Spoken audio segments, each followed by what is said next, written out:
చూడండి ఫ్రెండ్స్, కరివేపాకు చెట్టు పెంచుకోవాలంటే మనం టమాటాకి కరివేపాకుకు కొమ్మలు గుచ్చితే ఈ విధంగా చెట్టు వస్తుంది.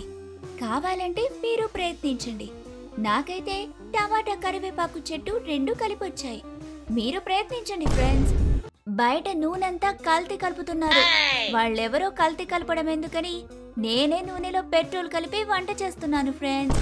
హాయ్ ఫ్రెండ్స్, ఈరోజు మా గయ్యాలత్త ఇంటికొచ్చింది. ఆమెను ఎలా అయినా ఇంట్లో నుంచి బయటకు పంపించడం కోసం కేజీల ఉప్పు, కేజీల కారం, కేజీల పంచదార కలిపి ఒక వంట తయారు చేశాను. ఆమె దాన్ని తిని నేనిక్కడ ఉండను బాబోయ్ అని ఇంటికి పరిగెత్తింది. ఇలాగే మీ అత్తగారు మీ ఇంటికి వచ్చారంటే వాళ్ళని పంపించడానికి ఇలాంటి ట్రిక్ ని యూజ్ చేయండి. ఇలాంటి మంచి మంచి వీడియోల కోసం మన ఛానల్ ని సబ్స్క్రైబ్ చేయండి, అలానే లైక్ చేయండి, షేర్ చేయండి.